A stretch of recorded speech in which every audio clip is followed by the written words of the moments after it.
Hey, I'm Chris with How to Politics, and I kind of want to talk about Jeffrey Epstein, but I want to start with why you should give a shit. Because we all have much more important things going on in our lives, but go with me here. You are not an idiot, but that's how Trump is treating you. So, Epstein's co conspirator, convicted of child sex trafficking, has a meeting with the president's current active defense attorney, also happens to be the deputy AG.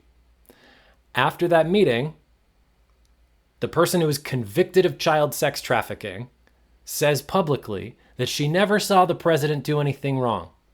Immediately thereafter, she gets moved to a low security club fed style prison where she gets a puppy to play with, where prison officials said they were tired of being her bitch because the deference and servility had become preposterous.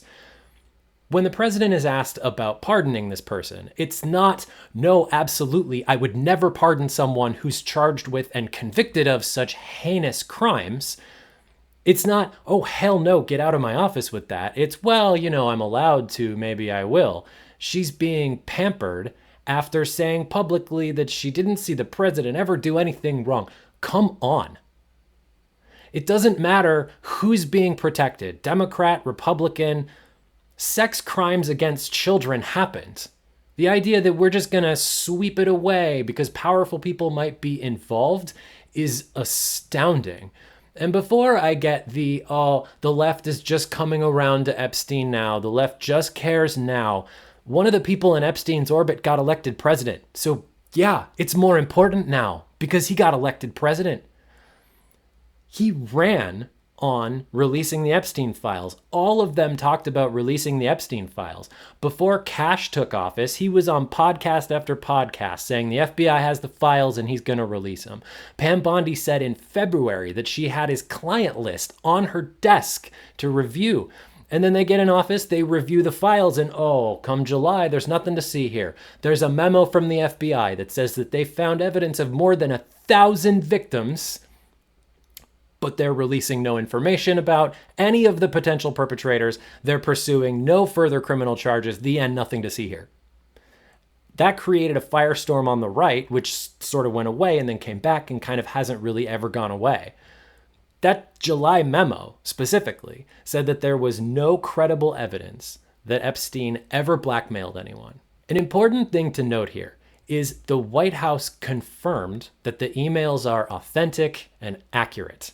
The White House confirmed the emails were genuine by saying the victim referred to was Virginia Giuffre, that Trump knew and admitted to spending hours at Epstein's house with that victim. The press secretary said today that that victim in that email was Virginia Giuffre, confirming that that email is accurate. The president spent hours at Epstein's house with a victim, and to this day maintains he had no idea what Epstein was doing to that victim in that house.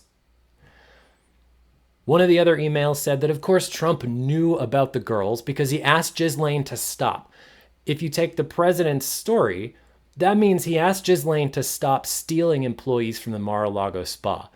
That to me raises the question of whether there was like a Mar-a-Lago spa to Epstein Island pipeline, and how much the president, as the manager and owner of Mar-a-Lago, knew about that pipeline.